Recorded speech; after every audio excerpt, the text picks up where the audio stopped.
5 seconds. Honorable Speaker, I rise to present the budget for the year 2004-2005. It is an honor to present the fifth consecutive budget of my government. The last 4 years and more have been significant in the development of the state and the progress of our people. A vibrant Karnataka today occupies a position of preeminence amongst the states of the Union and has contributed in no small measure to a resurgent India. In my first budget, I had set out the principal challenges facing the state: empowerment of women, high economic growth, strengthening agriculture, sustaining investment in irrigation, expansion of infrastructure, a proactive industrial policy, good governance, and prudent fiscal management.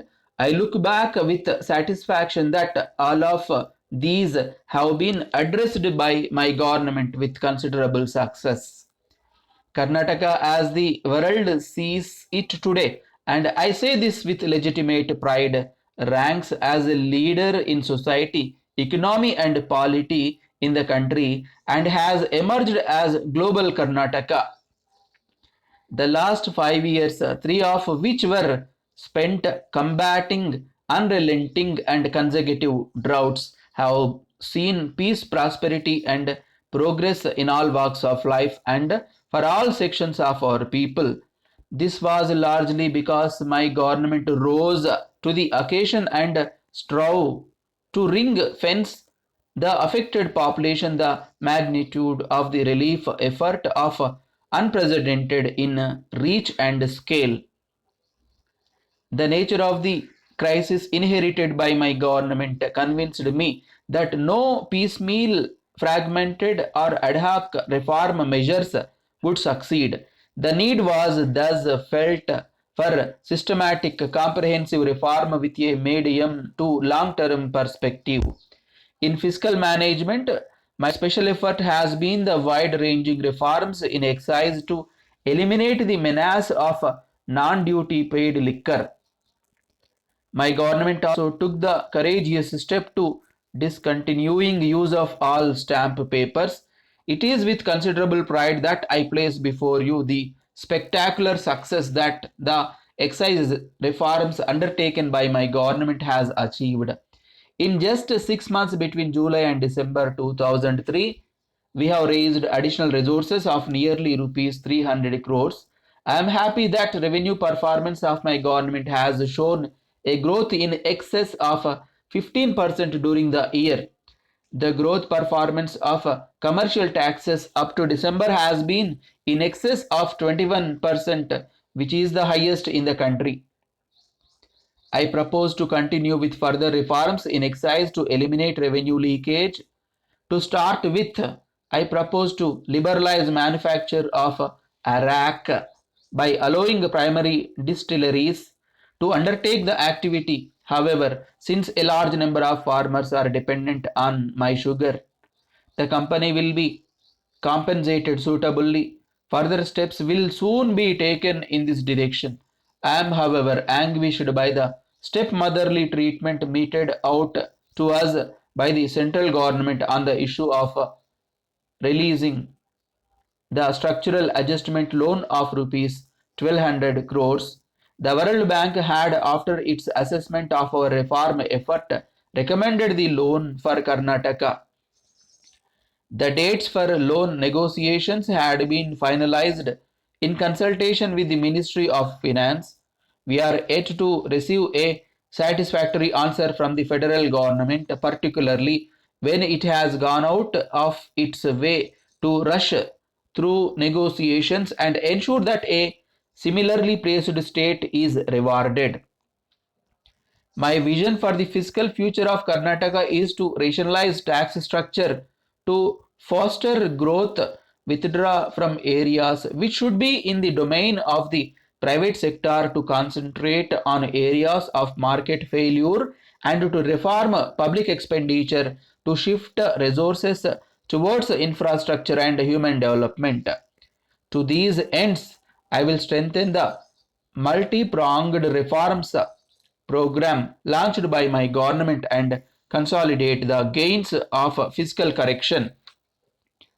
I am a keen advocate of enhancing the quality of governance because the common citizen pays for the governance he receives. I believe we must first enhance the quality of service delivery and only thereafter enhance the cost of these services to the citizen.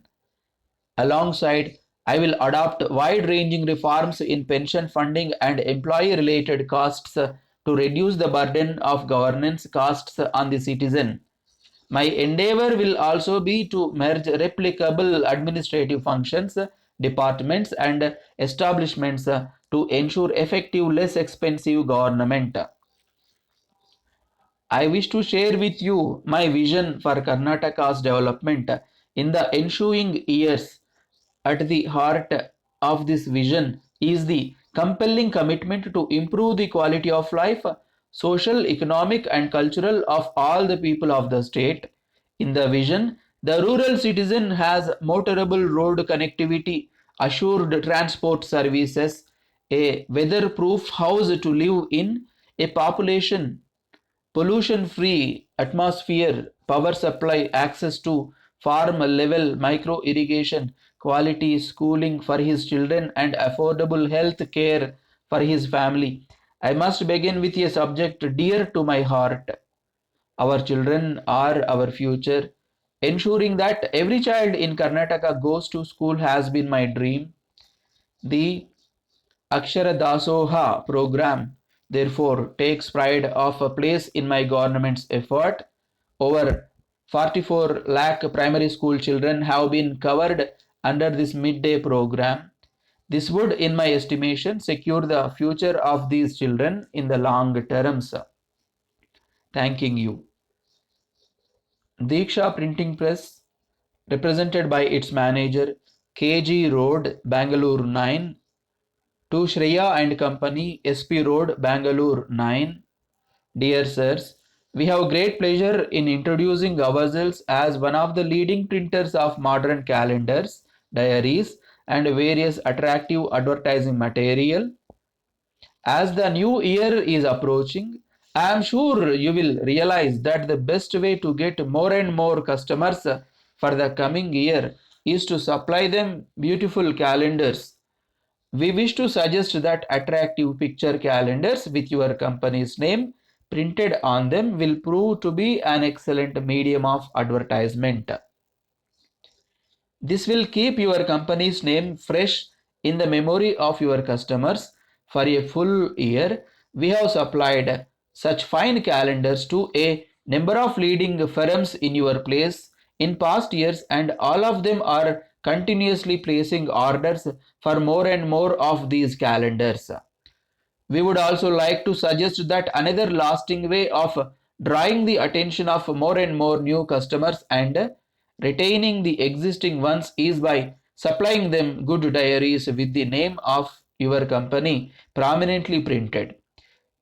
In the diaries that we have supplied to firms like yours, very useful information needed by businessmen, executives, officials, and others is included. So, anyone who is in possession of your diary will always remember you, as he will be using the information contained therein every day. Thus, a diary will serve as a gainful advertisement, as our business relation is a well established one for a number of years, and as our reputation has been maintained well with the public. We not only expect you to replace the articles which have been broken, but also dispatch another consignment of 100 more items within. Our representative, Mr. Velan, who is touring your district, will call on you sometime in the first week of the next month. He will then show you the samples of all the calendars and diaries. After having a look at them, you may place your order. We will promptly execute it and execute it to your fullest satisfaction, awaiting for your early and prompt action in this regard. Thanking you. Yours faithfully.